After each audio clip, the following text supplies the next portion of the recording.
എല്ലാവർക്കും നമസ്കാരം. കോക്കില கொஞ்சம் അപ്സെറ്റ് ആയിരുന്നു. എന്താണ് മീഡിയക്ക് എന്ത് പറ്റി? നിങ്ങൾക്ക് ഒരു മെസ്സേജ് ഇടുക, ഭയങ്കര വൈറലാവുന്നു. അടുത്തവന്റെ ഭാര്യയെ വേലക്കാരിനൊക്കെ വിളിക്കുമോ, സെർവന്റിനൊക്കെ വിളിക്കുമോ? ഇതാണ് നിങ്ങളുടെ സംസ്കാരം. മറ്റവരുടെ ഭാര്യയെ കുറിച്ച് വേലക്കാരിയുടെ മകനൊക്കെ വിളിക്കുമോ? എന്റെ മാമന്റെ പിന്നെ.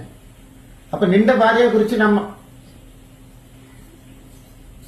പറഞ്ഞാൽ എന്തായിരിക്കും? நான் சொல்றேன், சினிமாவை குறிச்சு സംസാരിക്കും, വ്യക്തിത്വം കുറിച്ച് സംസാരിക്കും, അഭിനയം കുറിച്ച് സംസാരിക്കും, ഒരു പടത്തിന്റെ റിലീസിനെ കുറിച്ച് സംസാരിക്കും. എങ്ങനെയാണ് ധൈര്യം വരുന്നത് നിങ്ങൾക്ക്? എന്റെ ഭാര്യ എന്നെ കണ്ണ് നിറഞ്ഞു.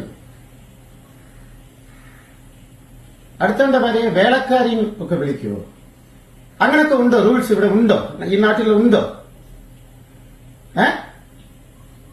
പിന്നെ ഗോഖലെയുടെ അച്ഛൻ വിളിച്ചു. ഞാൻ പണ്ടേ പറഞ്ഞിട്ടുണ്ട്, രാഷ്ട്രീയത്തിലെ വലിയ ആളാണെന്ന് പറഞ്ഞിട്ടുണ്ട്. ഇത് പറയുമ്പോ തന്നെ ഞാൻ അമ്പലം, കാര്യങ്ങൾ, നല്ല പ്രവർത്തനം, ഇവിടെ മലയാളീസ് വേണ്ടിയും വൈക്കത്തിന് വേണ്ടിയും എല്ലാ നല്ല കാര്യങ്ങളും ഞാൻ ചെയ്തുകൊണ്ടിരിക്കുന്നത്. എന്തെങ്കിലും ഞാൻ എന്റെ വാക്ക് ഞാൻ തെറ്റിച്ചോ? എന്തെങ്കിലും ഞാൻ തെറ്റിച്ചോ?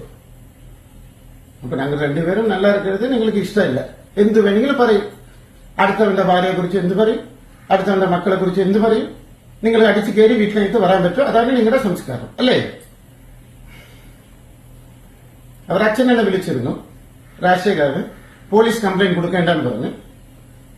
പൊളിറ്റിക്സിന് ഞങ്ങൾ കൊടുക്കില്ല, അവർ നോക്കിക്കൊള്ളാൻ പറഞ്ഞു.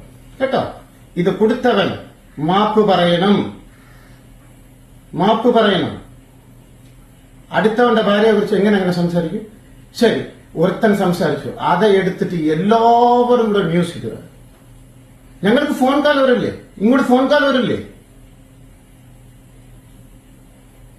ആദ്യം ഞാനല്ല തുടങ്ങി വെച്ചത്, എതുവുമേ ഞാനല്ല തുടങ്ങി വെച്ചത്. ആദ്യം അത് മനസ്സിലാക്കുക. Action is different, reaction is different. നിങ്ങൾ തുടങ്ങി വെക്കുക, എന്നിട്ട് ഞാൻ റിയാക്ട് ചെയ്യുക. ഒരു മര്യാദ വേണം. സർവേ നന്ദി. നീ എന്താണോ വിചാരിച്ചേ? കോകിലയുടെ കുടുംബം ഏതാണെന്ന് എനിക്കറിയാവോ? നീ എന്ത് കണ്ടിട്ടാ സംസാരിച്ചത്? അവനെ അറിയാം, നമുക്കറിയാം. Direct message to you, direct message to you. മാപ്പ് പറയണം. ഞങ്ങൾ നിയമത്തിൽ വിട്ടുകൊടുക്കില്ല. അവർ അച്ഛൻ നോക്കിക്കൊള്ളാൻ പറഞ്ഞിട്ടുണ്ട്. കേട്ടോ, ഇനി തൊട്ട് അടുത്തവന്റെ, എന്റെ കാര്യം മാത്രമല്ല, അടുത്തവന്റെ കുടുംബത്തിൽ കയറി കളിക്കരുത്. Direct warning. കേട്ടല്ല?